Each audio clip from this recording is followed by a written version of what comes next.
நண்பர்களே, இப்படி ஒரு 8 மணி ஆக போது, இந்த நேரத்திலையும் இவ்வளவு மக்கள் அமர்ந்து ஒரு உன்னிப்பாக ஒரு சில செய்திகளை எடுத்து செல்ல வேண்டும் என்று காத்திருக்கிறீர்கள். ஒரு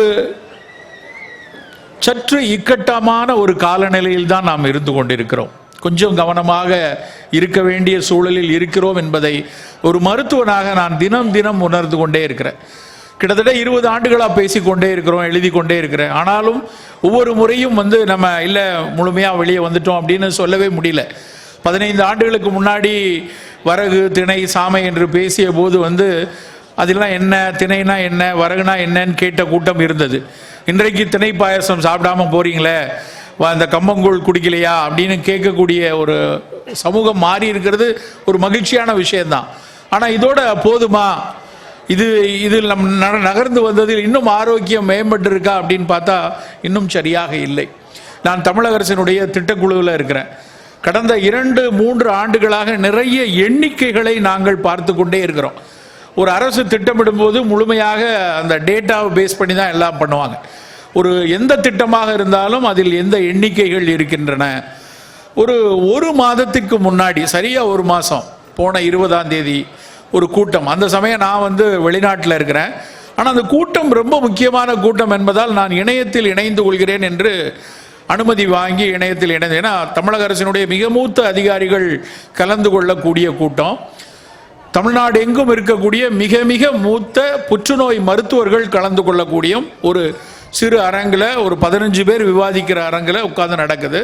அதிலிருந்து கருத்தை எடுத்து நாங்கள் முதலமைச்சருக்கு சில செய்திகளை தெரிவிக்க வேண்டும், அதற்காக நடக்குது. அந்த கூட்டத்தில் ஒரு 2.5 மணி நேரம் ஒருத்தர் விவாதிக்கும் போது கிடைத்த ஒரு செய்தியை உங்களிடம் பகிரணும்.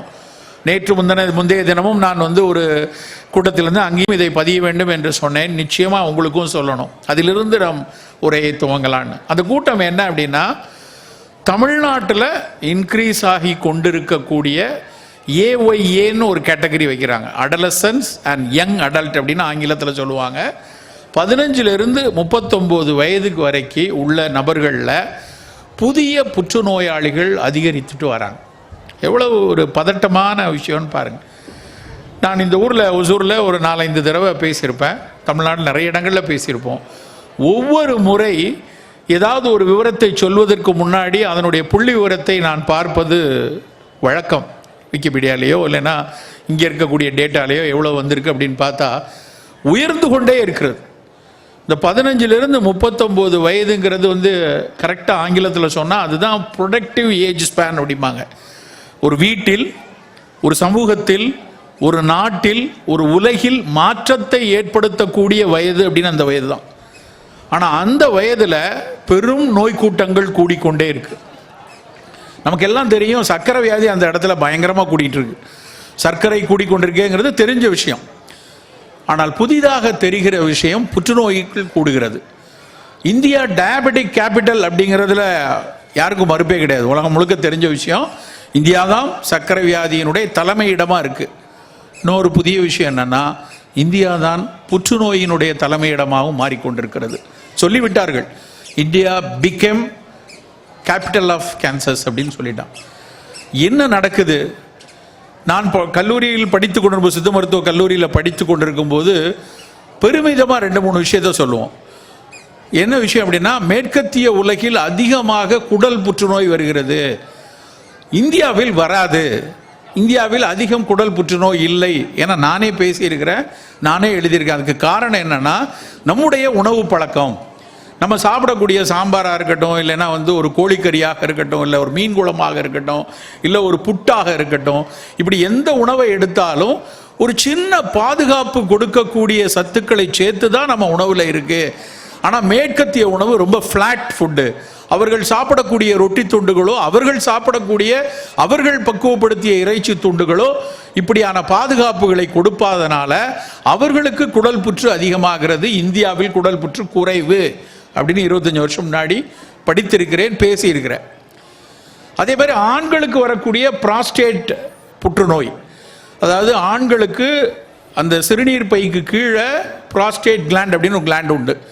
அந்த கிளாண்ட் அதுதான் உடலுறவின் போது விந்துவை பீச்சி அடிக்க செய்வதற்காக இறைவன் படைக்கப்பட்ட ஒரு இயற்கை படைத்த ஒரு கோலம் அது. அந்த கோலம் வந்து பிதுங்கும் போது தான் அந்த விந்து பீச்சு அடிக்கப்படுது. அது ப்ராஸ்டேட் கிளாண்ட் ஆண்களுக்கு மட்டும் உண்டு. அந்த கிளாண்ட் வந்து ஒரு 50-55 வயசுக்கு மேலே லேசாக வீங்கிரும். அதனால தான் நம்ம வீட்டில் பெரியவங்க 60 வயசுக்கு மேலே இருக்கிறவங்க சில பேர் வந்து கொஞ்சம் அடிக்கடி மூத்திரம் போகிறதுக்காக சில நேரத்தில் ஒரு தடவை 2 தடவை இரவில் கூட எழுந்து போவாங்க. அது இயல்பு. பினைன் ப்ராஸ்டேட் ஹைப்பர்ட்ரோஃபி அப்படின்னு நவீன மருத்துவம் அதை சொல்லும். ஆனால் அந்த பினைனாக இருக்கக்கூடிய ஒரு லேசான வீக்கம் தான் இருக்கக்கூடிய அந்த ப்ராஸ்டேட் கிளாண்ட் ஒரு சிலருக்கு புற்றுநோயாக மாறும். அந்த ப்ராஸ்டேட் புற்றுநோய் வந்து மேற்கத்திய உலகில் தான் அதிகம்னு படித்தோம். நாங்கள் பாடத்தில் படிக்கும்போதே இங்கிலாண்டில் அதிகம், அமெரிக்காவில் அதிகம்னு படித்தோம். 3வதாக மார்பக புற்றுநோய். நிறைய பெண்கள் இருக்காங்க, முக்கியமாக தெரிஞ்சு கொள்ள வேண்டிய விஷயம். பெண்களுக்கு யாருக்கு மார்பக புற்றுநோய் வரும் அப்படின்னு ஒரு கேள்வி உண்டு. அந்த கேள்விக்கு உள்ள பதில் என்ன அப்படின்னா, நாங்கள் படிக்கும்போது கிடைச்ச பதில் என்னன்னா, நன்ஸ் அண்ட் நான் லாக்டேட்டிங் மதர்ஸ் அப்படின்னு படிப்போம். திருமணம் செய்து கொள்ளாமல் போனவர்கள், தன் வாழ்வில் ஒரு மகப்பேறு கிடைக்காமல் குழந்தைக்கு பாலூட்டுவதற்கான வாய்ப்பு இல்லாமல் போனவர்கள், அவர்களுடைய முதுமையில் மார்பக புற்றுநோய் வரலாம் அப்படிதான் படித்தோம். இதுவும் 25 வருஷம் முன்னாடி படித்தோம். இந்த 3 இப்போ பொய்த்து போயிடுச்சு. இன்றைக்கு பெருகி வரக்கூடிய புற்றுநோய்களில் குடல் புற்றுநோய் அதிகமாயிட்டே இருக்கு. இரைப்பையும் உணவு குழலும் சேரக்கூடிய இடத்துல வரக்கூடிய அந்த ஜங்ஷன்ல வர்ற புற்றுநோய் கூடி இருக்கிறது. Esophageal, lower 1/3 of esophageal cancer, colon cancer அதிகமாகி கொண்டிருக்கிறது. பெண்களுக்கு வரக்கூடிய மார்பக புற்றுநோய் பெண்களுக்கு வரக்கூடிய புற்றுநோய்களில் தலைமை இடத்துல இருக்கு. புற்றுநோய் 1 லட்சம் பேருக்கு வருதுன்னா 20,000 பேர் 25,000 பேர் மார்பக புற்றுநோய் உள்ளவங்க. மிகப்பெரிய அளவில். அதாவது புற்றுநோய்களில் பெண்களுக்கு அதிகம் வந்தது, ரொம்ப நாளமாக வந்துட்டு இருந்தது வந்து கருப்பை கழுத்து புற்றுநோய், சர்விக்கல் கேன்சர்னு சொல்லுவாங்க. அதுக்கு காரணம் என்னென்னா, நிறைய கருச்சிதைவுகள், நிறைய பிரசவங்கள், கொஞ்சம் அதில் சுகாதாரமற்ற தன்மை, இப்படி பல காரணங்கள் இருந்துச்சு. அதனால் அது வந்துட்டு இருந்துச்சு. ஆனால் இப்போ மிகப்பெரிய அளவில் கூடியிருக்கிறது அந்த மார்பக புற்றுநோய் பெண்களுக்கு. அதே மாதிரி வயதான முதியவர்களிடம் ப்ராஸ்டேட் கேன்சரும் கூடிட்டுருக்கு. இப்படி எங்கே திரும்பினாலும் புற்றுநோய் கூட கொண்டிருக்க காட்சியை பார்த்து கொண்டிருக்கிறோம். அதெல்லாம் விட குழந்தைகளுக்கு வரக்கூடிய புற்றுநோய், ஒரு காய்ச்சல், 1 வருடத்துக்கு முன்னாடி, 1 வருடம் இல்லை 6 மாதத்துக்கு முன்னாடி ஒரு குழந்தை பரீட்சைக்கு போகுது, 14 வயது குழந்தை, பரீட்சை அன்னைக்கு காய்ச்சல். சரி, காய்ச்சல் இருக்குன்னா என்ன செய்வோம், வீட்டில் ஒரு கஷாயம் போட்டு கொடுப்போம். அப்படி தான் கஷாயம் போட்டு, மிக தெரிந்த குடும்பம், கஷாயம் போட்டு கொடுக்குறாங்க. 3 நாளாக காய்ச்சல் குறையலை. 3 நாளாக ரொம்ப கொதிக்குது. உடனே அவர் கேட்குறாரு என்கிட்ட, காய்ச்சல் குறையவே மாட்டேங்குது. அவரும் மருத்துவர், அவங்க மனைவி மருத்துவர், எல்லாரும் மருத்துவர் வீட்டில். அப்படி இருக்கும்போது அவங்க கேட்குறாங்க, ஒன்றும் காய்ச்சலில் குறைய மாட்டேங்குது, நம்ம திரும்ப வேணால் எதாவது டெஸ்ட் பண்ணுவோம். நான் சொல்கிறேன், எதுக்கு டைம் வேஸ்ட் பண்ணீங்க, காய்ச்சல் ரொம்ப கதகதன்னு இருக்குது, ஒரு டெங்கா இருக்கா, இல்லை டைஃபாய்டாக இருக்கா, இல்லை ரத்த தட்டுகள் கொஞ்சம் குறைஞ்சிருக்கான்னு பாருங்கள், லெப்டோவாக இருக்கா, ஃப்ளூவாக இருக்கா, எல்லாம் சோதித்து அறிவதில் தவறில்லை, பார்த்துருங்க அப்படின்னு. எல்லாத்தையும் பார்க்குறாங்க. ஒரே நாளில் சோதனை முடிவு வருது. டெங்கு நெகட்டிவ், லெப்டோ நெகட்டிவ், ஃப்ளூவில் வந்து நெகட்டிவ் வருது, மற்ற டைஃபாய்டு இல்லை. ஆனால் இரத்த தட்டுக்கள் மிக குறைவாக இருக்குது, வெள்ளணுக்களும் குறைவாக இருக்குது. பதட்டமாகிவிட்டது. இப்படி வராதுப்பா, ஏதோ பிரச்சனை இருக்குது, நம்ம கொஞ்சம் மூத்த சில மருத்துவர்களிடம் விவாதிக்கலாம் அப்படின்னு அந்த சோதனை முடிவுகளை அனுப்பிச்சு விவாதித்து அவர் பறக்கிறார். சம்திங் ராங், நான் கொஞ்சம் இன்னும் கூடுதல் டெஸ்ட் எடுக்கணும்னு வரிசையாக ஒரு மார்க்கராக டெஸ்ட் எடுக்கிறாங்க. 6 நாளில் அந்த பெண் குழந்தைக்கு இரத்த புற்றுநோய். தாங்க முடியல. மிக மிக ஆரோக்கியமாக ஓடி ஆடி திரிந்து மகிழ்ந்து சிரித்து குலாவி அந்த குதூகலமிக்க அந்த பெண், அவளை நான் பல முறை பார்த்துருப்போம், கண் முன்னால் எனக்கு இருக்கிறா. அப்படி பேசுகிற அந்த பெண்ணுக்கு ஒரு காய்ச்சல். அந்த பெண் என்னை புகைப்பிடிச்சாலா, மது அருந்தினாலா, இல்லைன்னா ஒன்றும் கிடையாது. அவர்கள் குடும்பத்தில் யாருக்கும் எந்த புற்றுநோயும் கிடையாது. எப்படி வந்துச்சு? எல்லா மருத்துவர்களும் சொல்கிறாங்க, இல்லை ஒன்றும் பிரச்சனை இல்லை, கண்டுபிடிச்சிட்டோம், உடனடியாக மருத்துவ சிகிச்சை ஆரம்பிக்கலாம். தாய்க்கும் தகப்பனும் அழுது தீர்த்து வேறு வழியில், ஒரு பக்கம் அறிவு, ஒரு பக்கம் அன்பு, ஒரு பக்கம் சோகம், எல்லாம் சேர்ந்து ஒரே பிழிதல்ல கூட்டமாக சரி முடிவெடுத்து, ரைட் இதை தவிர வேறு வழி இல்லை, எடுத்துக்கொள்ளலாம் அப்படின்னு கீமோ ஆரம்பிக்கிறாங்க. உறுதியாக 4 கீமோவில் செட்டில் ஆகிடும், பிரச்சனை இருக்காது. 3வது கீமோ முடியும் போது அவள் இந்த உலகை விட்டு மறைந்து விட்டாள். நண்பர்களே, கண் முன்னால் நடந்த விஷயம். ஏன், யார் கொடுத்தாங்க இந்த நோயை? தொற்று நோயா? இல்லை. எப்படி வந்தது? யார் கொடுத்தார்கள்? லான்செட் என்ற ஒரு ஆங்கில மருத்துவ பத்திரிகை வருது, அதில் படித்தீங்கன்னா குழந்தைகளுக்கு வரக்கூடிய புற்றுநோயில் 85% சுற்றுச்சூழலிலும் உணவிலும் உள்ள மாசுக்கள் என்று எழுதுகிறார். The causes are unknown, maybe due to environment and food changes அப்படின்னு எழுதுறான். அப்போ எவ்வளவு அக்கறையா இருக்கணும் நம்ம. ஒரு வேளை பரிமாறப்படக்கூடிய உணவிலும் நமக்கு படு அக்கறை நமக்கு வேணும். நான் திரும்ப திரும்ப சொல்லக்கூடிய விஷயம், ஒரு அடுப்பங்கரையில் நாம் கூடுதலாக செலவழிக்கக்கூடிய 20 நிமிடங்கள் அந்த குழந்தைக்கும் அந்த பெரியோரின் ஆயுட்காலத்தில் 20 வருடங்களை தரும் நண்பர்களே. ஒரு 20 நிமிஷம் கூடுதலாக செலவழிக்க போறோம், ரொம்ப பெரிய நேரம்லாம் இல்லை. அதற்கான ஒரு மெனக்கெடல், அதற்கான ஒரு சிறு கரிசனம், அதற்கான ஒரு அக்கறை நாம் கொடுத்து கொண்டே இருக்கணும். ஒரு வேளை என்ன உணவை எடுத்தாலும் இந்த உணவில் நம்ம சூழலில் நடக்கக்கூடிய மாசுக்களுக்கு நாம் இயக்கமாக எல்லோரும் ஒருங்கிணைந்து அதற்காக குரல் கொடுத்துக்கிட்டே இருக்கணும். அதை மாசுவை எப்படி கட்டுப்படுத்துவது, எப்படி விலக்குவது, எப்படி ஒரு மாசற்ற சமூகமாக மாசற்ற மண்ணாக இருப்பது என்பதற்கான மெனக்கடல்கள் நாம் அத்தனை பேரும் சேர்ந்து செய்ய வேண்டியது. ஆனால் உணவு தேர்வு நம்ம கையில் இருக்கு. நாம ரொம்ப கவனமாக எச்சரிக்கையாக இருந்தால் அதில் பல விஷயங்களை கவனமாக விலக்குவதற்கான சாத்தியங்கள் இன்றைக்கும் உண்டு. அந்த ஒசூர் பற்றி நான் காலையிலிருந்து பார்க்குற நண்பர்கள்ட்ட எல்லாம் அப்பப்போ கேட்டுகிட்டே வரேங்க, என்ன அக்ரிகல்ச்சரில் சிறப்பு, இந்த விவசாயத்தில் என்ன இருக்கிறது. எங்களுக்கு சென்னையில் நாங்கள் ஒசூரை பார்க்கும்போது அந்த மார்க்கெட்டை வச்சு பார்க்கும்போது எங்களுக்கு தெரியும், இங்கேருந்து தான் நிறைய பூக்கள் வருது. காலையில் 3:30-4 மணிக்கு நிறைய பூச்சந்தைக்கான பூக்கள் இங்கிருந்து வருகிறது. பல காய்கறிகள் இங்கிருந்து வருகிறது. அப்போ உடனே மனசில் தோணுதுன்னா, காய்கறிகள் வருகிறது என்றால் அந்த காய்கறிகள் எவ்வளவு தூரம் இயற்கையாக ரசாயன கலப்பில்லாமல் ரசாயன உரங்கள் இல்லாமல் பயிராக்கப்படுகிறதுன்னு கேட்டால் எல்லாரும் ஒரு கையை பிசைந்து கொண்டு இப்படிலாம் சொல்கிறதுக்கு இல்லை. இங்கே வரக்கூடிய காய்கறிகள் எல்லாமே முட்டைக்கோஸாக இருக்கட்டும், காலிஃப்ளவராக இருக்கட்டும், கேரட்டாக இருக்கட்டும், எத்தனை காய்கறிகள் இருக்குது, பெரும்பாலும் ரசாயனங்களோடு தான் வருகிறது. நல்லா யோசிச்சு பார்க்கணும். நம்ம தவிர்க்க முடியாமல் நம்ம அதை என்னால் தவிர்க்க முடியாது, இப்படித்தான் பண்ண வேண்டும் என்கிற கட்டாயத்தில் 85-90% விவசாயிகள் இன்றைக்கும் இங்கே இருந்து கொண்டிருக்கிறார்கள். நினைக்கும் போது கொஞ்சம் பயமா இருக்கு. ஒரு 10 ஆண்டுகளுக்கு முன்னாடி ஒரு ஆய்வு நடந்தது. என்ன நடந்தது அப்படின்னா, வீடிசைடு அப்படின்னு ஆங்கிலத்தில் சொல்லுவாங்க, களை கொல்லி தமிழில். இந்த களை கொல்லின்னு பயன்படுத்தக்கூடிய ரசாயனத்துக்கு பேர் கிளைஃபோசேட். இந்த கிளைஃபோசேட்டை பயன்படுத்தி தான் பெரிய அளவில் விவசாயத்துக்கு களைக்கொல்லியாக அதை பயன்படுத்திட்டு இருக்காங்க. நம்மாழ்வார் ஐயாவும் நானும் ஒரு தொலைக்காட்சி விவாதத்தில் நாங்கள் 2 பேரும் பங்கேற்றிருக்கிறோம். ஒரு அணி பூரா மரபு விவசாயிகள், இயற்கை விவசாயிகள், இன்னொரு அணி முழுக்க மேற்கத்திய அறிவியலோடு இணைந்திருக்கக்கூடிய பெரு விவசாய நிறுவனங்கள் உட்கார்ந்துருக்காங்க. 2 பேரும் நேரடி விவாதத்தை ஒரு பிரபல தொலைக்காட்சி ஏற்படுத்தி அதை வெளிக்காட்டெலாம் பண்ணாங்க. அந்த விவாதத்தில் ஐயா நம்மாழ்வார் ஐயா தான் திரும்ப திரும்ப வீடிசைடு இந்த களைக்கொல்லி அவசியமற்றது. ஐயா சொல்லும்போது மரம் கொன்று அப்படின்னு அந்த வார்த்தையை சொன்னாங்க இல்லையா. களை கொல்லி என்று ஒரு விஷயத்தை தமிழ் சமூகம் ஒன்று வச்சதே இல்லை. களை எடுத்தல், களை பிடுங்குதல், களை நீக்கல் தான் இருந்திருக்கு. களையை கொல்லணும் யாரும் நம்ம சொன்னதே இல்லை. ஐயா நம்மாழ்வார் ஐயா வலியுறுத்தி சொன்னாங்க, இது வேண்டாம், இது பெரிய அளவில் ஆபத்தை ஏற்படுத்தும், இந்த களைக்கொல்லி வேணான்னாங்க. எதிரணியில் இருக்கக்கூடிய அந்த ஒரு பேராசிரியர் இப்பவும் ஞாபகம் இருக்கு எனக்கு. அவர் படு வேகமாக கோபமாக எழுந்து எங்களையெல்லாம் பார்த்து, நீங்களாம் வெறும் சூடோ சயின்டிஸ்ட், அது என்ன அர்த்தம், போலியான விஞ்ஞானிகள், தவறுதலாக சொல்லிட்டு இருக்கீங்க. Do you have any evidence whether weedicide kill you, இதெல்லாம் கொல்லுமா, இதெல்லாம் கூட பண்ணுமா, அப்படிலாம் ஒன்றும் கிடையாது, இப்படியெல்லாம் தவறாக முகாந்திரங்கள் இல்லாமல் பேசுகிறீர்கள் என்று சாடினாங்க. காலம் ஓடிச்சு.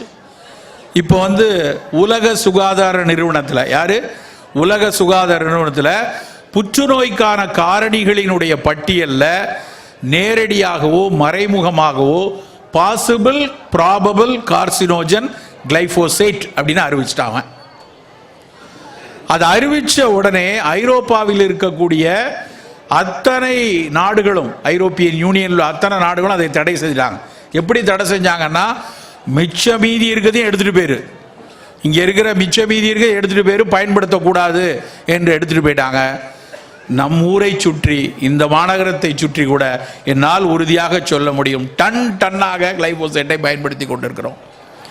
இப்போ கேள்வி என்னன்னா, ஐரோப்பாக்காரனுக்கு வந்தால் ரத்தம், நமக்கு வந்தால் தக்காளி சட்னியா? வெள்ளை நிறத்திற்கு வெள்ளை தோலினும் வெள்ளை முடியினருக்கு வந்தால் நோய் நமக்கு வரக்கூடாதா? எவ்வளவு ஒரு சிக்கலான ஒரு சூழலில் நாம் இருக்கிறோம் பாருங்க. தொடர்ச்சியாக இது மாதிரி பல்வேறு ரசாயன கூறுகளோடு தான் நம்மளுடைய உணவு வந்து கொண்டே இருக்கிறது. கோவிட் வர்றதுக்கு முன்னாடி வரைக்கும் உடல் நலம் அப்படின்னா என்ன அப்படின்னா ஒரு டெஃபினிஷன் இருந்தது. முதல் டெஃபினிஷன் என்ன இருந்ததுன்னா, ஆலமாட்டா ரெசல்யூஷனுக்கு முன்னாடி, அதாவது 1970க்கு முன்னாடி ஒரு டெஃபினிஷன், 70லேருந்து 2023 வரைக்கும் 20 வரைக்கும் ஒரு டெஃபினிஷன், 2020க்கு மாறிடுச்சு. முதல்ல என்ன இருந்ததுன்னா, என்னுடைய ஹார்ட் பீட் நல்லா ஒரு 72 தடவை துடிக்குது நிமிஷத்துக்கு, என்னுடைய நுரையீரல் நல்லா 17 தடவை நிமிஷத்துக்கு சுவாசிக்குது, என்னுடைய சிறுநீரகம் சரியாக கழிவுகளை வெளியேற்றுகிறது, அப்படின்னா நான் ஆரோக்கியமாக இருக்கிறேன் அப்படின்னு ஒரு சான்று கொடுத்தாங்க. அப்புறம் 1970 தான் சொன்னா, இல்லை உன்னுடைய பிசிக்கலாக நீ ஃபிட்டாக இருந்தால் மட்டும் பத்தாது, உன் மனம் சரியாக இருக்கிறதா, உன் மனதில் அழுத்தம் இல்லாமல் இருக்குதா, உன் மன வேதனைகள் இல்லாமல் இருக்கிறாயா, மன விகாரங்கள் இல்லாமல் இருக்கிறாயா, அப்படின்னா நீ ஆரோக்கியமானவன் அப்படின்னு மனதை சரியாக இருக்கணும் அப்படின்னு சொல்லி, ரெண்டாவது பிசிக்கல் அண்ட் மென்டல் இல்னஸ் இல்லாமல் இருக்கணும் அப்படின்னு சொல்லி நம்ம உலக சுகாதார நிறுவனம் சொல்லிச்சு. 2020, 19, 20களில் பிசிக்கலாகவும் ஃபிட்டாக இருந்து 6 பேக் வச்சிருந்த நபர்கள், மென்டலி ரொம்ப ஸ்ட்ராங்காக காலையிலையும் சாயந்தரமும் நல்ல பயிற்சிகள் செய்து மனதும் செம்மையாக இருக்கிறவங்களையும் கோவிட் குத்திட்டு போயிடுச்சு. பிசிக்கலாகவும் ஃபிட்டாக இருக்கான், மென்டலியும் நல்லா இருக்கிறான், அவங்களுக்கு ஏன் கோவிட் வந்துச்சு? அப்போ தான் ஒரு அறிவிப்பை சொன்னார்கள். அது நம்முடைய தலைப்பிற்கு மிக மிக முக்கியமான அறிவிப்பு. அது என்ன அப்படின்னா, உன் உடல் நலமாக இருந்தால் மட்டும் பத்தாது, உன்னுடைய உள்ளம் நலமாக இருந்தால் மட்டும் பத்தாது. இங்க இருந்து பேசிக் கொண்டிருக்கிறோமே, இந்த மேடைக்கு கீழே, மண்ணுக்கு கீழே நமக்காக உழைத்து கொண்டிருக்கிற மண்புழு நலமாக இருக்கணும். நமக்காக நம் காய்கறிகள் சிறப்பாக வரணும்காக அந்த மண்ணுக்கு கீழே கோடான கோடி பாக்டீரியாக்கள், நுண்ணுயிர்கள் இருக்கு, அவையெல்லாம் நலமாக இருக்கணும். இங்க இருக்கிற வாகை மரமோ, வேங்கை மரமோ, புளிய மரமோ, அந்த மரத்தில் இருக்கக்கூடிய பூக்கள் நலமாக இருக்கணும். அந்த பூக்களில் சுரக்கக்கூடிய தேன் நலமாக இருக்கணும். அந்த தேனை உறிஞ்ச வரக்கூடிய தேனியோ ஓசினிச்சிட்டோ அது நலமாக இருக்கணும். மேலே பறக்கக்கூடிய பறவை நலமாக இருக்கணும். கடலுக்குள்ள இருக்கக்கூடிய மீன்கள் நலமாக இருக்கணும். இவை எல்லாம் நலமாக இருந்தால் நீங்களும் நானும் நலமாக இருப்போம். அதை தான் ஒன் ஹெல்த். இனிமேல் ஒன் ஹெல்த் தான். நான் மட்டும் நலமா இருக்கணும்னு தட்டையா நினைச்சா நலமா இருக்க முடியாது. இந்த ஒட்டுமொத்த ஜீவராசிகளும் நலமாக இருக்கணும்னு இந்த ஒன் ஹெல்த் வந்ததுக்கு அப்புறம் தான் திருவள்ளுவர் ஆசானுடைய நினைப்பு திரும்ப மனசுக்குள்ள வருது. எப்படி இதை எழுதியிருப்பாரு? பள்ளி காலத்தில் படிக்கும்போது பகுத்துண்டு பல்லுயிர் ஓம்புதல் எவ்வளவு முக்கியமான குறள். அந்த பகுத்துண்டு பல்லுயிர் ஓம்புதெல்லாம் நாங்களாம் எப்படி படித்தோம்னா, எல்லாருக்கும் பிரித்து கொடுத்து எல்லாரும் பசியாரி எல்லோருக்கும் பகுத்து உண்ணணும்னு நினச்சேன். அப்போ மனசில் வெறும் மனுஷன் தான் இருந்தது. ஆனால் அவர் இப்போ தான் யோசிச்சு பார்த்தா, அவர் அவருடைய மொழியிலேயே பகுத்துண்டு பல்லுயிர்னு சொல்லாமல் பகுத்துண்டு பல் மனிதர்னு சொல்லியிருக்கலாம், பகுத்துண்டு தன் சுற்றம்னு சொல்லியிருக்கலாம், பகுத்துண்டு தன் ஒக்கல் என்று சொல்லியிருக்கலாம். அப்படிலாம் சொல்லாம பகுத்துண்டு பல்லுயிர் ஓம்புதல் என்று சொன்னார. அவருக்கு இருக்கக்கூடிய மாண்பு எவ்வளவு பெரிதாக இருக்கணும். எல்லா உயிர்களையும் நலமாக பார்த்து கொள்ளக்கூடிய, அவர்களுக்கும் பங்கெடுத்து கொடுத்து சீராகி வளர்த்தால் மட்டும்தான் அது நலமாக இருக்க முடியும். அப்படி பகுத்துண்டு பல்லுயிர் வேண்டும் என்றால் இந்த மண் நலத்தை நாம் பாதுகாப்பாக வைத்துக் கொள்ள வேண்டும் நண்பர்களே. இந்த மண்ணில் நம்ம இந்த ரசாயன உரங்களையும் பூச்சிக்கொல்லி உரங்களையும் போட்டு போட்டு மலடாக்குவது மட்டுமல்லாமல் நஞ்சாக்கி வைப்பதனால் நமக்கு மட்டுமல்ல, நம்ம அடுத்த தலைமுறைக்கும் பல சிக்கல்கள் உண்டாகி கொண்டே இருக்கிறது. உலகத்தில் இருக்கிற எல்லா நாடுகளிலும் தன் மண்ணை மிகச்சிறப்பாக பாதுகாக்க வேண்டும் என்று பல விஷயங்கள் செய்து கொண்டே இருக்காங்க. ஆனால் நாம் இன்னும் அதில் அக்கறை குறைவாகவே இருந்து கொண்டிருக்கிறோம்.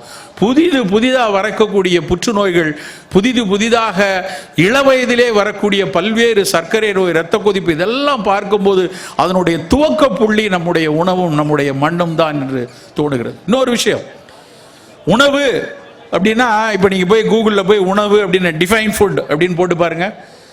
உணவு அப்படின்னா அதெல்லாம் ஒரு எது உடலுக்கு கலோரி கொடுக்குதோ, இல்லை எது உடலுக்கு எனர்ஜி கொடுக்குதோ, இல்லை எது உனக்கு மனதுக்கு கழிப்பாக இருக்கிறதோ அதைத்தான் உணவு என்று சொல்லிக்கிட்டு இருந்தாங்க. நம்மள்கிட்ட புறநானூற்றில் ஒருத்தன் கேட்டிருக்கான், உணவுனா என்னப்பா அப்படின்னா, ரொம்ப தெளிவாக ஒரே சுருக்கமாக ஒரே வரி, உணவெனப்படுவது நிலத்தொடு நீரே. எவ்வளோ பெரிய வரி!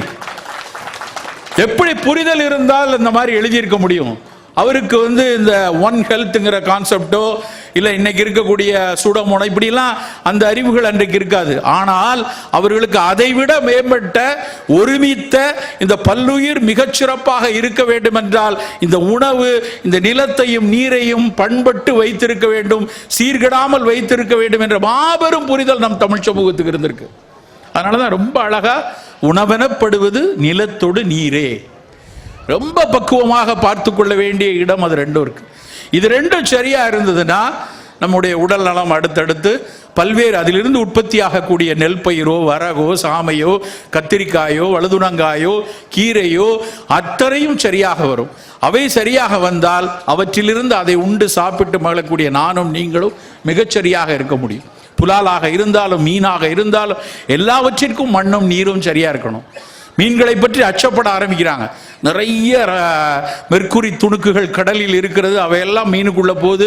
மீன் இருக்கிறதுலே மிகச்சிறந்த ஒரு புலால் உணவு, பல்வேறு சத்துக்கள் அதில் நிரம்பி இருக்கு. ஆனால் அதுக்குள்ளேயும் இந்த மாதிரி கிருமிகள் போயிடும், அந்த மாதிரி சத்துக்கள், கெட்ட நச்சுக்கள் உள்ள போயிடுமோன்னு ஒரு அச்சம் வரக்கூடிய காலத்தில் இருக்கும்.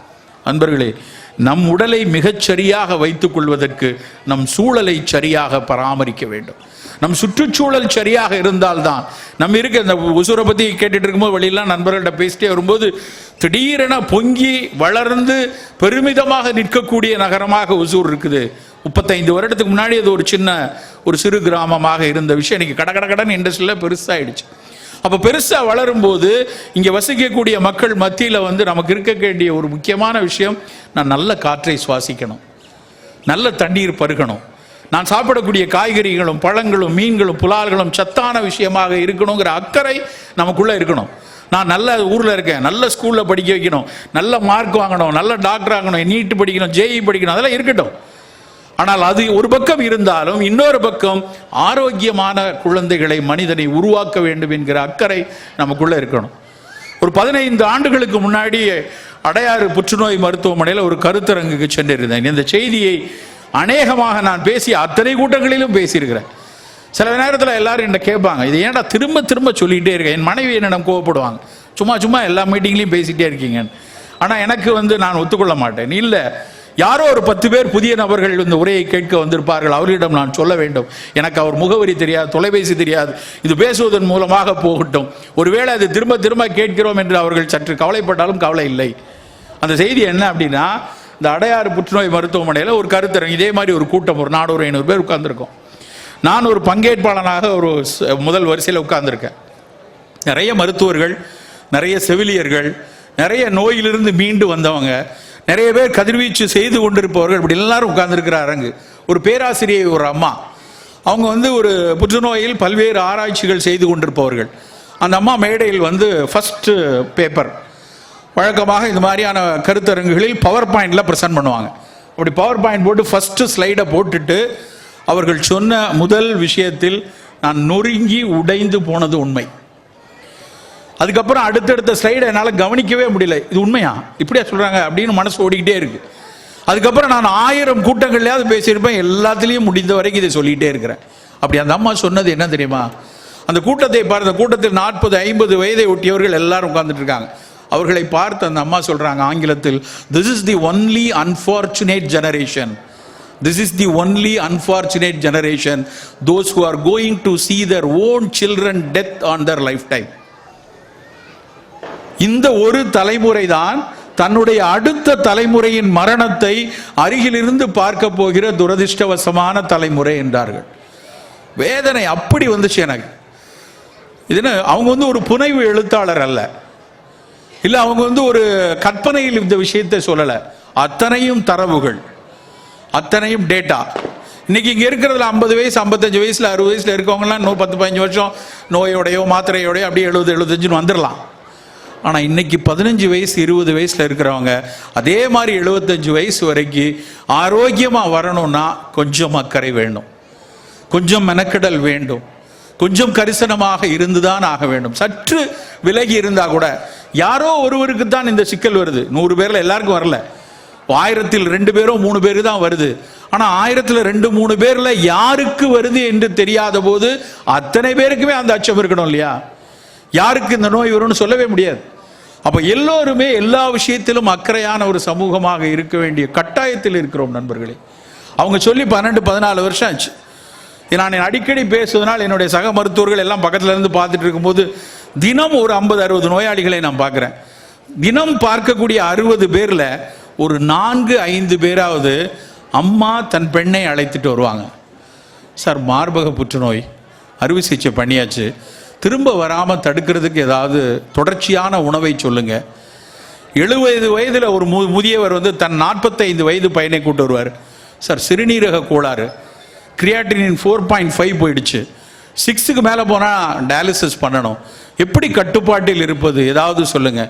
இப்படி வரக்கூடியவர்களை தினம் 4-5 பேராவது ஒரு மூத்த தலைமுறை இளைய தலைமுறையை அழைத்து வருவதை பார்க்கிறேன். ஒரு மூத்த தலைமுறை இளைய தலைமுறை இழந்து அழுது நிற்கதையும் பார்த்து கொண்டிருக்கிறேன். அந்த அம்மா சொன்ன விஷயம் நடந்து கொண்டே தான் இருக்கிறது. அதிலிருந்து நாம் விலகி செல்லவில்லை. அக்கறையாக இருக்க வேண்டும் நண்பர்களே. ஒரு மரணம் வரைக்கும் வரக்கூடிய நோயெல்லாம் விட்டுருவோம். அன்றாடம் நாம் பார்க்கக்கூடிய சிறு சிறு ஜுரங்கள், காய்ச்சல்ல கூட நம்ம எதிர்பார்த்தல் குறைந்து கொண்டே இருக்கு.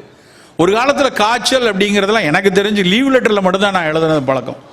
As I am suffering from fever, சும்மா போய் சொல்லிட்டு பாட்டி வீட்டுக்கு போயிடுவோம். ஆனால் இன்னைக்கு எப்படின்னா 2 நாள் காய்ச்சல் அடித்தா வீடே பதறி போகுது.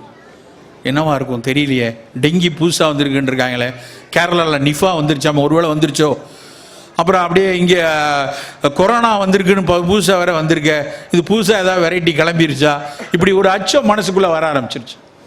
காய்ச்சல் வந்துருச்சுன்னா மருத்துவரும் அவன் அலட்சியமாக பரவாயில்லைங்க பேரசிட்டமால் எடுங்க அப்படின்னு இருக்க முடியல. நாங்கள் நிலவேம்பு கஷாயம் போடுங்க 4 நாள் பார்த்துக்கலாம் அப்படின்னு இருக்க முடியல. 3ஆவது நாள் 4ஆவது நாள் குறைஞ்சிருச்சா, ரத்த தட்டுகள் எப்படி இருக்குன்னு ஒரு தடவை பார்த்துருங்க அப்படின்னு சொல்ல வேண்டிய கட்டாயத்திற்கு நம்ம எதிர்பார்த்தல் குறைஞ்சிருச்சு. நம்ம உடம்புல 2 இம்யூன் சிஸ்டம் இருக்குது. இன்னேட் இம்யூன் சிஸ்டம்னு ஒன்று இருக்குது, இன்னொன்று அடாப்டிவ் இம்யூன் சிஸ்டம்.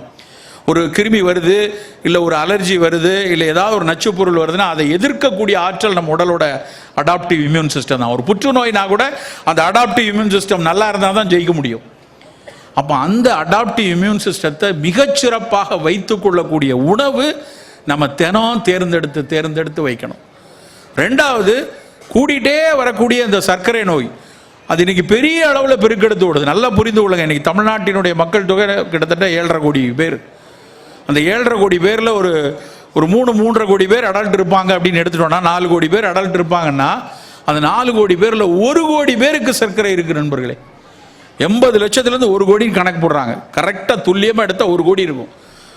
அந்த 1 கோடி பேரில் இப்போ தான் வந்துச்சு ஒரு பெரிய கடந்த வருடம் ஜூன் மாதம் ஒரு பெரிய ஆர்டிக்கல் ICMR நடத்தி, இந்தியா B7 அந்த ஆர்டிக்கலோட பேர். இந்தியா முழுக்க அவங்க ஆய்வு எடுக்கிறாங்க. அந்த ஆய்வு முடிவை ஒரு 25 பக்கத்தில் இருக்கு, இணையத்தில் கூட இருக்கு, வேணா இன்ட்ரெஸ்டாக இருக்கும் படிச்சு பாருங்க. 25 பக்கத்தில் அவன் எழுதியிருக்கான், சர்க்கரை யாருக்கு கூடுது, ரத்த கொதிப்பு யாருக்கு கூடுது, எந்த மாநிலத்தில் கூடுகிறது, எங்க எடை அதிகமாக இருக்கு, எங்க தொப்பை மட்டும் அதிகமாக இருக்கு, எங்க ரத்த கொழுப்பு கூடி இருக்கிறது, எப்படி எல்லாம் புள்ளிவிவரம் போட்டு மிக அதிகமாக இருப்பதை சிவப்பு நிறத்திலையும், குறைஞ்சிட்டு கொஞ்சம் கூட இருக்கிறத இளஞ்சிவப்பு நிறத்திலையும், பெருக ஆரம்பிக்குதுங்கிறத பிரவுன் நிறத்திலையும் போட்டிருக்கான். மாநிலமா தமிழ்நாடு ரத்த சிவப்புல இருக்கு. எதை பார்த்தாலும், எங்க பார்த்தாலும் ரத்த சிவப்பா. கீழே முதல்ல எல்லாத்துலேயும் தமிழ்நாடு, 2வது பேரலா கேரளா. 2க்கும் போட்டி நம்பர்ல, நான் ஃபர்ஸ்டா நீ ஃபர்ஸ்டான்னு. இது 2 விட்டா கொஞ்சம் மகாராஷ்டிரா, கொஞ்சம் பஞ்சாப்ல இருக்கு. மணிப்பூர், சிக்கிம், அசாம்ல எல்லாம் இந்த நோய் வராதுன்னு படித்தோம் நாங்கள். ஏன்னா அங்கெல்லாம் மலை இருக்குது, ஜார்க்கண்ட்ல எல்லாம் மலை இருக்குது, மக்கள் நடந்துட்டு போயிட்டு இருக்காங்க அப்படின்னு. இப்போ அங்கெல்லாம் இளஞ்சிவப்பு காட்டுது. அங்கேயும் சர்க்கரை கூடிக்கொண்டு, ஒட்டுமொத்த இந்தியாவுக்கு மிகப்பெரிய அளவில் அச்சமூட்டக்கூடிய அளவில் சர்க்கரையும் ரத்த கொதிப்பும் கூடிட்டே இருக்கு. 1 கோடி பேருக்கு சர்க்கரை இருக்குங்கிறது தெரிஞ்ச விஷயம்தான். ஆனால் சிக்கல் என்னன்னா, வெறும் 12% பேர் தான் அதை கட்டுப்பாட்டில் வச்சுருக்காங்க. சர்க்கரை இருக்கு, ஆனால் என்னோட HbA1c 6.2 சர்க்கரை இருக்கு, எனக்கு எந்த உடல் வள பிரச்சனையும் இல்லை. எப்போ பார்த்தாலும் என்னுடைய சர்க்கரை ஒரு 90 தான் இருக்கு. நான் சரியா கஷாயமோ மாத்திரையோ மருந்தோ எடுத்து கட்டுப்பாட்டில் வைத்திருக்கிறேன் என்று சொல்பவர்கள் 12% பேர் தான். மீதி அத்தனை பேரும் மச்சினனுக்கு கல்யாணம் மைசூர் பாக் சாப்பிடாம எப்படி இருக்க முடியும்? ஆஃபீஸுக்கு போனேன், சக்கரை உள்ள டீ கொடுத்தாங்கலாம் வேண்டாம்லாம் சொல்ல முடியும். 10 பேர் இருக்க இடத்துல ஸ்வீட் வச்சா எப்படிங்க எடுக்காம இருக்கிறது? இப்படி சொல்லி அவர்களையும் ஏமாற்றிக்கொண்டு, மருத்துவர்களையும் ஏமாற்றிக்கொண்டு, எப்பொழுதுமே கூடுதல் சர்க்கரையோடு இருக்கிறவங்க 85% பேர். இதில் என்ன அச்சம் என்ன, கட்டுப்பாடு இல்லாத சர்க்கரை நோயாளிகளில் அவர்களுடைய ஆயுட்காலத்தில் 30% பேருக்கு நீரிழிவினால் வரக்கூடிய மாரடைப்போ இல்லைன்னா பக்கவாதமோ இல்லைன்னா புற்றுநோயோ வரும் என்கிறார்கள். அப்படின்னா என்ன கணக்கு அப்படின்னா, இந்த 85-90 30%, இன்னொரு 30 லட்சம் பேர் தமிழ்நாட்டிலேயே இந்த நோய்களுக்குள் சிக்குவதற்கான சாத்தியத்தோடு இருக்காங்க. திட்டக்குழுவில் பார்க்கும்போது இந்த நம்பர் தான் தெரியுது. ரொம்ப அச்சமாக இருக்குது. அப்படின்னா இன்னைக்கு இந்த ஒசூரில் ஒரு சில டேக் ஹோம் மெசேஜ் மாதிரி, இங்கிருந்து போகும்போது சில விஷயங்களை நாம் எடுத்து சொல்லணும். என்ன சார் அந்த நோய் வரும், அவங்க செத்து போயிடுவாங்க, இப்படி பயமுறுத்துறதுக்காக எல்லாரும் வந்து உட்காந்துருக்கோம், நான் நல்லா தானே தெரிஞ்சுக்கிட்டு இருந்தோம் அப்படின்னு தோணலாம். பயமுறுத்துவதற்காக இல்லை, எப்போவுமே ஒரு நல்ல புரிந்து கொள்ளணும். விழிப்புணர்வுக்கும் அச்சத்துக்கும் ஒரு சொல் தான் இடைவெளி. விழிப்புணர்வுங்கிறது வரக்கூடிய எதையும் தெரிந்து கொண்டு எதிர்ந்து நிற்கக்கூடிய துணிச்சல். தமிழன் அப்படிப்பட்டவன், அப்படி இருக்கணும் விழிப்புணர்வில். அச்சம்ங்கிறது அறியாமை சூழப்பட்டு ஐயோ வந்துருமா, நான் டெஸ்டே பண்ண மாட்டேன், எதையாவது சொல்லிடுவான் அப்படின்னு சொல்லியிருக்கிறது அச்சம். நம்ம அங்கே நிற்கக்கூடாது, அங்கே நின்று ஆபத்தில் தான் இருப்போம். விழிப்புணர்வோடு இருக்கணும். என்ன நடக்கிறது, ஏது நடக்கிறது, என்னை எப்படி நான் பாதுகாத்து கொள்ள, என் குடும்பத்தை எப்படி பாதுகாத்து கொள்ள என்கிற புரிதலோடு இருப்பவன் தான் விழிப்புணர்வோடு இருக்கணும். அதுக்கப்புறம் வந்தால் பார்த்துக்கலாம், எத்தனையோ சிகிச்சைகள் இருக்குது, எதையோ எடுத்து நம்ம சமாளிக்கலாங்கிறது அது அடுத்த கட்டம். ஆனால் வராமல் தடுப்பதற்கான முதல் ஆயுதமாக நம்முடைய உணவை வைத்துக்கொள்ளணும். எப்படி இருக்கலாம் நம்முடைய உணவு? நம்முடைய மண் நலம் நம்ம சொன்னோம், இதில் இயற்கையில் விளைவிக்கப்பட்ட உணவுகள் வேணும், செயற்கை ரசாயனங்கள் விளக்கணும், இந்த மண்ணை பாதுகாப்பாக வைத்துக் கொள்ளணும், சூழலுக்கு மாசு ஏற்படுத்தக்கூடிய விஷயங்கள் விளக்கணும். நான் வண்டியில் வரும்போது அப்படியே ஒரு ஏரியை காட்டினாங்க, அந்த ஏரியில் தண்ணி இல்லை, மனசு கஷ்டமாக இருந்தது. அந்த ஏரி அழகாக இருக்குது பார்க்குறதுக்கு, நடைப்பட்ட பாதை நலமாக இருக்குது, அதில் நடுவில் வைத்திருக்கிற மணல் குன்றுகள், அதில் எல்லாம் அடர் வனங்கள் அதில் பறவைகள் உட்கார்ந்து சுற்றி தண்ணீர் இருக்கக்கூடிய ஒசூரை யோசிச்சு பாருங்க, எவ்வளவு அழகாக இருக்கும். இப்படியான திட்டமிடல் தான். ஆனால் தண்ணி இல்லை, அங்கே தண்ணீர் நிரம்பி இருக்கணும். நம்ம விடவே கூடாது, அந்த இடத்துல எப்பவும் தண்ணி இருக்கணும். சுற்றி இருக்கக்கூடிய குளங்கள் எல்லாம் நிரம்பி இருக்கணும். அதற்கு நம்முடைய எல்லாமே அரசாங்கம் செய்வாங்க, எல்லாம் அவங்க செய்வாங்கன்னு கூட நாம் எல்லாம் சேர்ந்து செய்யணும்.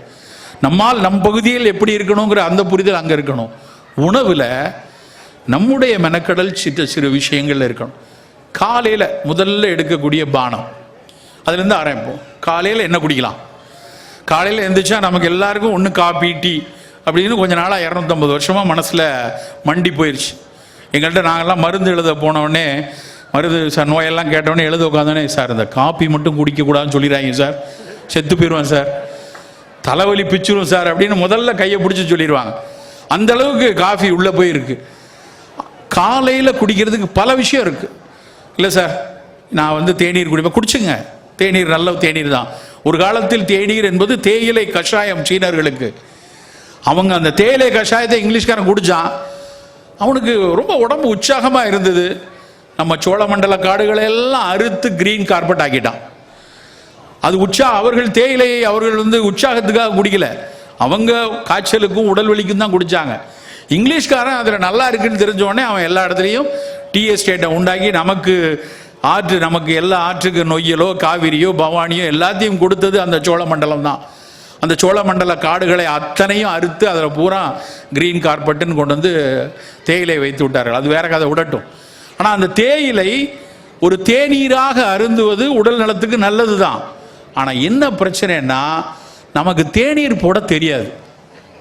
சார் என்ன சார் சொல்கிறீங்க, ஒரு தேநீர் கடையிலிருந்து பிரதமரான நாடு இது, இதில் தேயிலை போட தெரியாதுன்னு எப்படி நீங்கள் சொல்லலாம் அப்படின்னு நீங்கள் கோவப்படலாம்.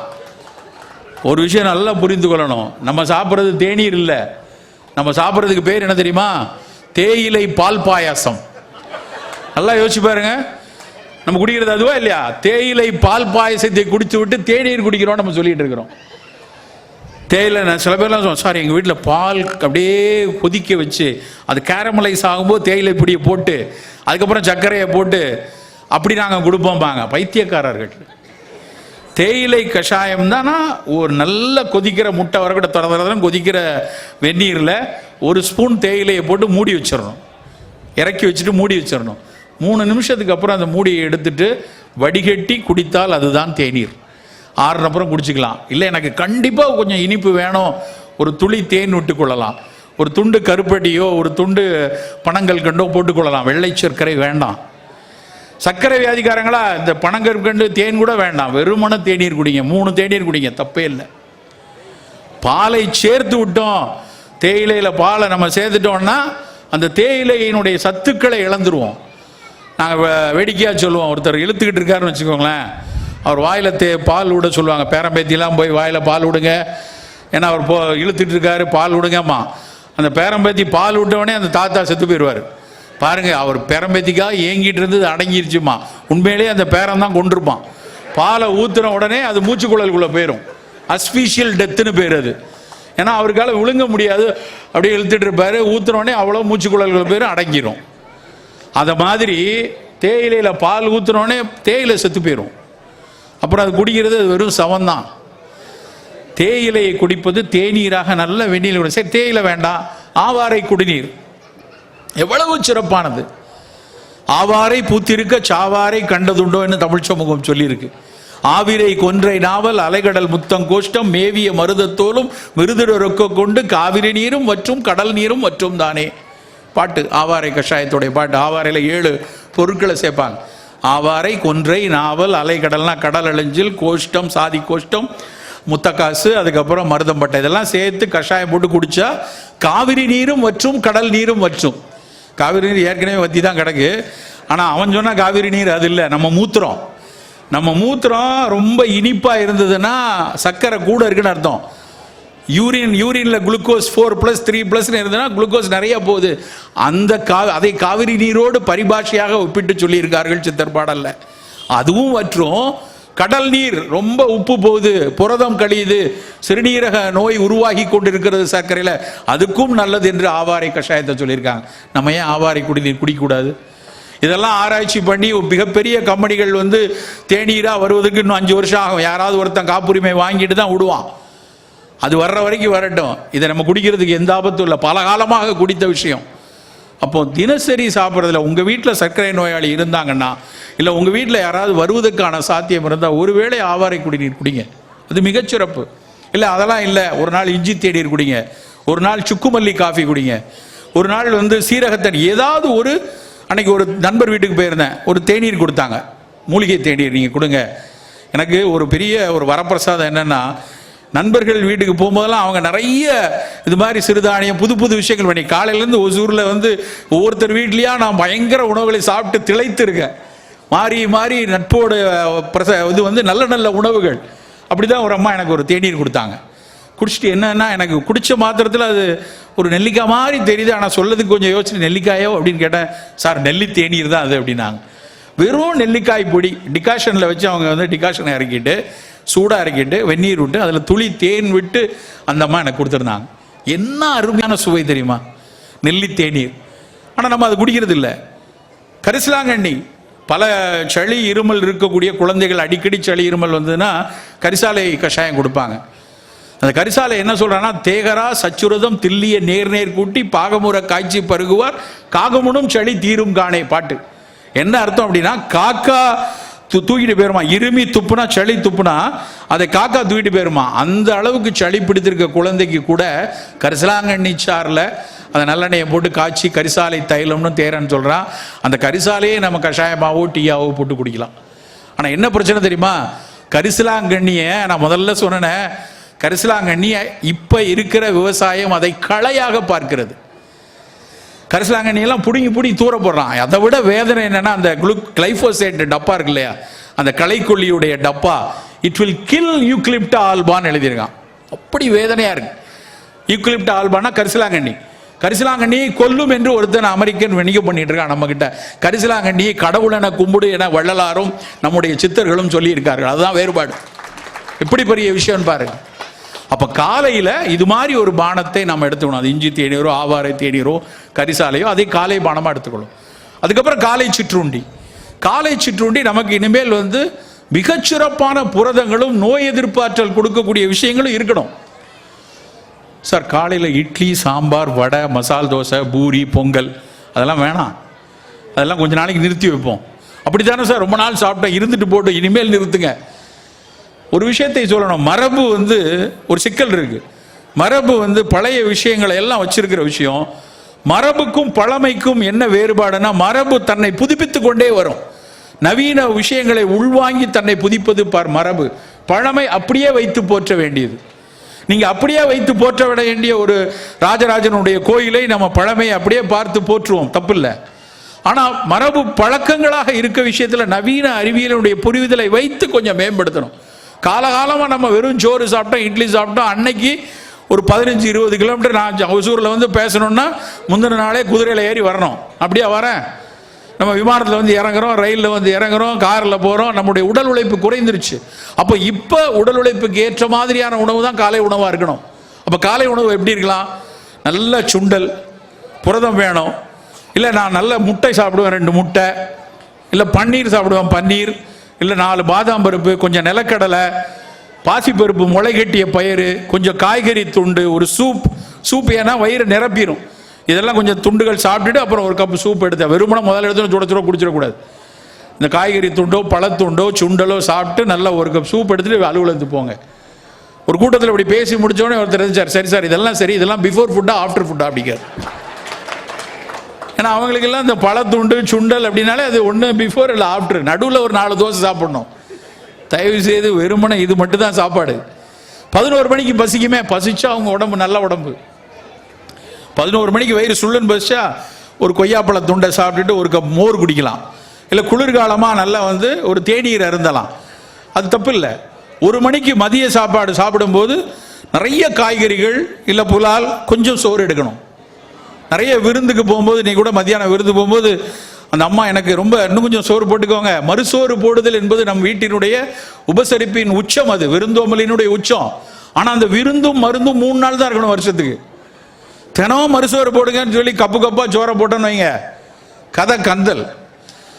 நிறைய நேரம் நான் சொல்லுவேன், இந்த சாப்பாடு போடுறதுக்கு நம்ம வீட்டில் ஒரு அன்னக்கரண்டின்னு ஒன்று வச்சுருப்பாங்க. தயவுசெய்து மீட்டிங் முடிஞ்சு வீட்டுக்கு போனோடனே கிழக்கு பக்கமாக நின்று 3 தடவை அந்த கரண்டியை சுற்றி எரிச்சிருங்க. ஏன்னா அந்த அன்னக்கரண்டியை பார்க்கும் போதெல்லாம் எனக்கு இந்த பொக்லைன் எந்திரம் மாதிரியே தெரியும். அப்படியே கப்பாக அப்படி தூக்கி வைக்கிற மாதிரி சோறை இப்படி வச்சு, அது எவ்வளவு சிறப்பான அரிசியாக இருந்தாலும் கொஞ்சமாக சாப்பிடலாம். அரிசி குறைவாக இருக்கலாம். என்றைக்கே ஒரு நாள் விருந்து மகிழ்ந்து சாப்பிட்றோம், எல்லாம் தப்பு இல்லை. பட் தினம் வந்து சோறை வந்து அந்த ஒரு படத்தில் ராஜ்கிரண் இவ்வளோ வரும் குவிச்சு வச்சு கவலமாக உருட்டி அடிப்பார், அப்படிலாம் வேண்டாம். இனிமேல் காய்கறிக்கு சோறை தொட்டு சாப்பிடணும். உங்கள் வீட்டில் என்ன சாப்பாடு? பீன்ஸ் பொரியல், தொட்டுக்க மாப்பிள்ளை சம்பா சோறு, அப்புறம் அவரைக்காய் பொரியல், கொஞ்சம் தூய மல்லி சம்பா. அப்படித்தான் நம்ம சாப்பிடணும். காய்கறிகள் நிறைய இருக்கட்டும். புலால் சாப்பிடாம 2 மீன் துண்டு, நல்ல 2 கோழிக்கால், அதோட கொஞ்சம் போல சோறு, நிறைய காய்கறி. இப்படித்தான் நம்ம மதிய உணவு இருக்கணும். அப்படி மதிய உணவு இருந்தால் தான், இப்போ நீங்கள் அலுவலகத்தில் போகிறீங்க, கொஞ்சம் எடை கூட இருக்கும், சின்னதாக 2 டப்பாவில் எடுத்துகிட்டு போகிறோம். நான் எடுத்துகிட்டு போகிறது எப்படின்னா, எங்கள் வீட்டில் 2 டப்பா இருக்கும். மேல் தட்டு முழுக்க காய்கறி இருக்கும். கீழ்த்தட்டில் ஒரு பாதிக்கு ஒரு நாள் வரகரிசி, ஒரு நாள் கவுனி அரிசி, ஒரு நாள் மாப்பிள்ளை சம்பா, அதில் இன்னொரு பாதிக்கு வந்து ஏதாவது குழம்பு இருக்கும், இல்லைன்னா ஏதாவது ஒரு காய்கறி கூட்டாக இருக்கும் அந்த சாதத்தோட பிசைஞ்சுக்கிறதுக்கு. தேவைப்பட்டால் ஒரு கப் ரசம் தனியாக ஒரு டப்பாவில் இருக்கும். இதுதான் என்னுடைய சாப்பாடு மத்தியானம். அப்படி தான் எடுத்துக்கொள்கிறோம். மாலை உணவு, இரவு உணவுங்கிறது ஒரு மாலை உணவாக மாற்றணும். ஒரு 5:30 மணி 6 மணிக்கு இரவு உணவு சாப்பிட்ருவோம். இரவு அதுக்கப்புறம் பணியாற்ற வேண்டிய சூழல் இருக்குது. 10 வரைக்கும் கடையில் இருக்கணும் அப்படின்னா அந்த 6:30 மணிக்கு சாப்பிட்டுட்டு 10 மணிக்கு போய் ஏதோ ஒரு கொய்யாப்பழமோ பப்பாளி துண்டோ இரவில் எடுத்துக்கொள்ளலாம். இப்படி உணவு திட்டம் இருந்ததுன்னா ஒரு பக்கம் அடாப்டிவ் இம்யூன் சிஸ்டம் நல்லா இருக்கும், இன்னொரு பக்கம் இந்த பல சர்க்கரை ரத்த கொதிப்பு வராமல் தடுப்பதற்கான ஒரு லோ கிளைசமிக் கீட்டோ ஃபுட் என்று நவீன அறிவியல் சொல்கிறது. சர்க்கரையை வேகமாக ரத்தத்தில் கலக்கிற எந்த உணவும் இனிமேல் நமக்கு தேவையில்லை. அப்படி எது வேகமாக கலக்கும்? உருளைக்கிழங்கு வேகமாக கலக்கும், அது நமக்கு வேண்டாம். இனிப்பு வெள்ளை சர்க்கரை ஏன் வேண்டாங்கிறோம்? அது படு வேகமாக நம்ம உடலில் கலக்கும், வேண்டாம். மைதாவை ஏன் வேணான்னு சொல்கிறோம்? பரோட்டா வேண்டான்னு கத்துறதுக்கு காரணம் அது படு வேகமாக ரத்தத்தில் சர்க்கரையை கலக்கும், அது வேண்டாம். சர்க்கரையை மெதுவாக மெல்ல மெல்ல மெல்ல உடம்பில் கலக்கக்கூடிய உணவுகள் தான் இனிமேல் நமக்கு அவசியம். கீரையோ காய்கறியோ புலாலோ மெல்ல மெல்ல தான் ரத்தத்தை சர்க்கரையில் கலக்கும், ரத்தத்தில் அந்த சர்க்கரையை கலக்கும். அப்படியான உணவு திட்டத்தை தேடி தேடி சாப்பிடணும். எந்த பொருள் மிக நிறமிச்சத்து நிறைய இருக்கு. நல்லா ஏன் கம்பையும் கேழ்வரகையும் கொண்டாடுறோம்? கேழ்வரகுல இந்த ஊரில் ஒரு கருப்பு கேழ்வரகு உண்டு, கருஞ்செம்மை கேழ்வரகு, கம்பு. இதில் இருக்கக்கூடிய அந்த நிறமி ஒன்று ஏசியன் பெயிண்டில் அடித்ததில்லை. அந்த நிறமிச்சத்து வருவதற்காக நம்ம மண்ணுக்கு அடியில் இருக்கக்கூடிய பாக்டீரியாக்கள் எவ்வளவு உழைக்கின்றன தெரியுமா? ஆச்சரியத்தை, அந்த அறிவியலை புரியும் போது தான் ஆச்சரியம் கண்களை விரிக்க வைக்குது. நமக்கு ஒரு அந்த கதிரில் அந்த கருஞ்சிவப்பு நிறம் வரக்கூடிய அந்த கம்புக்காக கண்ணுக்கு தெரியாத எத்தனை பாக்டீரியாவும் மண்புழுக்களும் நமக்காக வேலை செஞ்சுட்டு இருக்கு. கும்பிடணுமா வேண்டாமா? அவற்றை அதை போய் அழிக்கும் அப்படின்னு சொல்லக்கூடிய ரசாயனத்தை எப்படி நம்மளால கொட்ட முடியும்? அந்த செம்மை நிற கம்பும் வரகும் கேழ்வரகும் இவற்றிலான உணவுகள் எதெல்லாம் நிறமிச்சத்திற்கோ அதெல்லாம் நல்லது. ஏன் கருப்பு கவுனி? அந்த கருமை நிறம், அந்த கருமை நிறத்தில் ஆந்தோசைனின்ஸ் புற்றுநோயை எதிர்க்கக்கூடிய அணுக்கள் இருக்கு. மாப்பிள்ளை செவ்வா அதனுடைய சிவப்பு நிறம் ஆண்களுக்கு வரக்கூடிய அந்த பிராஸ்டேட் கேன்சர் வருவதை தடுப்பதற்கு அந்த சிவப்பு நிறம் பயன்படுது. அப்போ நம்ம சாப்பாடுல அந்த கருப்பு நிறம் உள்ள கவுனி வேணும். நம்ம ஒரு விஷயம் நல்லா புரிஞ்சுக்கணும், கருப்பு தான் சிறப்பு எல்லாத்துலயும், வெள்ளை தான் பிரச்சனை. வெள்ளையா இருக்க விஷயத்துல மட்டும்தான் நம்ம எச்சரிக்கையா இருக்கணும். வெள்ளை கலர் பால், வெள்ளை கலர் மைதா, வெள்ளை கலர் கோழி, பிராய்லர் கோழி, வெள்ளை கலர் சோறு, எல்லாத்துலயும் எச்சரிக்கையா இருக்கணும். கருமை நிறத்தில் இருக்கக்கூடிய விஷயங்களை கொண்டாடலாம். அவற்றில் இருக்கக்கூடிய சத்துக்கள் உடலுக்கு பல வகையில் நமக்கு ஆரோக்கியத்தை கொடுக்கக்கூடியது. நண்பர்களே, ரொம்ப ரொம்ப எச்சரிக்கையா இந்த உணவு திட்டத்தை தினம் தினம் நம்ம அக்கறையா இருக்கணும். என்னைக்கோ ஒரு நாள் நம்ம பேசுறோம், என்னைக்கோ மரபு சந்தையில் பார்க்குறப்ப எடுத்துக்கிறோம், அப்படி இருக்கக்கூடாது. தினம் அக்கறையா இருக்கணும். தினம் காலையில் ஒரு உணவு சிறுதானிய உணவா இருக்கட்டும். தினம் ஏன் சிறுதானியத்தை கொண்டாடுறோம்? அது உடல் நலத்துக்கு நல்லதுங்கிறது மட்டும் இல்லை. சிறுதானியத்தை பயிர் செய்யும் போது உரங்கள் போட வேண்டாம், பூச்சிக்கொல்லி வேண்டாம். ஒரு சிறுதானியத்தில் திணை பொங்கலில் நீங்கள் ரசிக்கிறீர்கள் என்றால் எங்கேயோ ஒரு பட்டாம்பூச்சி ரசித்து துடித்துக் கொண்டிருக்கும் நண்பர்களே. எங்கேயோ ஒரு மீன் குஞ்சு மிகச்சிறப்பாக நீந்தி கொண்டிருக்கும். அப்படின்னா நம்ம நாம் சாப்பிடக்கூடிய, நாம் மகிழக்கூடிய, நாம் நலமாக இருக்கக்கூடிய ஒவ்வொரு விஷயத்திலும் நம்மை சுற்றி இருக்க சூழலில் இருக்கக்கூடிய மண்புழுவும் பாக்டீரியாக்களும் நுண்ணுயிர்களும் நலமாக அவர்கள் குடும்பத்தோடு அவர்கள் குதூகலத்தோடு இருப்பதற்கு நாமும் உதவியாக இருக்கணும். அப்படி செய்யும் போது மட்டும்தான் இந்த நோய் கூட்டங்களில் இருந்து நாம் விடுபட்டு வர முடியும். இறுதியாக எல்லா கூட்டத்திலும் சொல்லக்கூடிய இறுதியான உரையை சொல்லிவிட்டு விடைபெறலாம்னு நினைக்கிறேன். இன்னைக்கு மிகப்பெரிய அளவில் பெருகி வரக்கூடிய ஒரு தீய பழக்கமாக கூடியிருக்கிற விஷயம் மது. மிகப்பெரிய அளவில் மது கூடிக்கொண்டே இருக்கிறது. மது அருந்துதல்ங்கிறது ஒரு காலத்தில் என்னைக்கோ கள்ளுண்ணாமைன்னு சொல்லிட்டார் வள்ளுவர். ஆனாலும் இன்னைக்கு மது ஏற்றுக்கொள்ளப்படக்கூடிய ஒரு விஷயமாக மாறிக்கொண்டே இருக்கிறது. நான் பாளையங்கோட்டையில் பள்ளி காலத்தில் படிக்கிற நேரத்தில் ஒரு வீட்டில் தங்கியிருந்தோம். அந்த வீட்டில் இருந்து பள்ளிக்கு 2.5 கிலோமீட்டர் உண்டு. சைக்கிளில் போனோம். அந்த சைக்கிளில் போகும்போது குறுக்க போனால் 2.5 கிலோமீட்டரில் போயிடலாம், சுற்றி போனால் 4 கிலோமீட்டர் ஆகும். அந்த குறுக்க போகிற பாதை ஒரு குளத்து மேட்டு வழியாக போவோம். எங்கள் அப்பா அந்த பாதையில் போகக்கூடாதுன்னு பார். எதுக்கு தெரியுமா? அந்த பாதை ஆபத்தானது என்பதா இல்லை, அந்த குளத்தாங்கரையில் ஒரு கள்ளுக்கடை உண்டு. கள்ளுக்கடை வழியாகவே போவதை அவமானமாக கருதிய சமூகம். அப்படி வளர்த்ததனால்தான் இன்று வரைக்கும் ஒரு சொட்டு மது அருந்தினதில்லை. ஆனால் இன்னைக்கு எப்படி இருக்குன்னா, பேஷண்ட் வராங்க, முன்னாடிலாம் வந்தால் ஹஸ்பண்ட் அண்ட் ஒய்ஃப் வருவாங்க, வந்தால் மருந்தெல்லாம் எழுதி கொடுத்தோடனே அவங்க வெளியே போனோடனே ஹஸ்பண்ட் மட்டும் தனியாக வருவார். சார் அவள் இருந்தான்னு நான் சொல்லலை, நான் அப்பப்போ லைட்டாக சோஷியல் ட்ரிங்கிங் சார் அப்படின்னு சொல்லுவார். நீங்கள் பாட்டுக்கு எதையோ எழுதி கொடுத்துருக்கீங்க, நான் சாப்பிட ஆரம்பித்து வேலை செய்கிறதும் செய்யாமல் போயிடக்கூடாது இல்லையா, அதனால் உங்கள்கிட்ட ஒரு எச்சரிக்கைக்கு இதெல்லாம் அதுக்கு ஒன்றும் பிரச்சனை இல்லையா அப்படின்னு கேட்பார். இது ஒரு 25 வருஷம் முன்னாடி நான் கிளினிக் ஆரம்பித்தா நடந்த சம்பாஷணைகள். இப்போ எப்படி இருக்குது தெரியுமா? ஹஸ்பண்டோடைய ஃப்ரெண்டு ஒரு உட்காராங்க, ஒய்ஃப் சொல்கிறாங்க, சார் அவர் சோஷியல் ட்ரிங்கர் சார், இந்த மார்க்கெட்டிங்காக போகும்போது லைட்டாக, அவ்வளோதான். ஏற்றுக்கொள்ளக்கூடிய அளவில் இந்த சமுதாயம் மாறிக்கொண்டிருக்கிறது. நண்பர்களே, ஒரு விஷயத்தை புரிந்து கொள்ளுங்க, மறுபடி பல ஆய்வுகள் திரும்ப 2 வாரத்துக்கு முன்னாடி நீங்கள் ஆனந்த விகடன் படிச்சீங்கன்னா ஒரு அருமையான ஆர்டிக்கல், முருகனுங்கிறவங்க அதில் எழுதியிருக்காங்க 2 பக்கத்துக்கு. அவ்வளோ சிறப்பான. ஏன் இதையெல்லாம் வாசிக்கணும்? அந்த வாசிக்கிற இடத்துல உட்காந்துருக்கும். இத்தனையும் நான் பேசுகிறேன், இந்த கருத்தில் என்ன அப்படியே நாக்கில் யாராவது சொல்லி கொடுத்துட்டு போயிட்டாங்களா? வாசித்ததனால் வந்த விஷயம். அந்த வாசிப்பில் அறிவியல் ஆய்வுகள் என்ன சொல்லுது அப்படின்னா, உன்னுடைய ஈரல் விலம்னா ஈரல் செல், லிவர் செல்ஸில் பாதிப்பை ஏற்படுத்துவதற்கு சில நேரங்களில் ஒரு துளி மது போதும். Your first drop of alcohol can lead to liver cirrhosis அப்படின்னு சொல்றான். யாருக்கு இப்ப நிறைய பேர் குடிச்சிட்டே இருக்காங்க, ஒண்ணுமே இல்லையே அப்படின்னு சொல்லலாம். அவர்களுடைய உடல் வாகுக்கு அது பக்குவமா இருந்திருக்கலாம். ஆனால் ஒரு சிலருக்கு முதல் துளி இதை விஷமாக மாறுவதற்கான வாய்ப்பு உண்டு. நண்பர்களே, தயவு செய்து மது அருந்துவதை ஏற்றுக்கொள்ளாதீர்கள். பெண்களே, ஒருபோதும் மது அருந்துபவர்களை ஏற்றுக்கொள்ளாதீர்கள். நன்றி, வணக்கம்.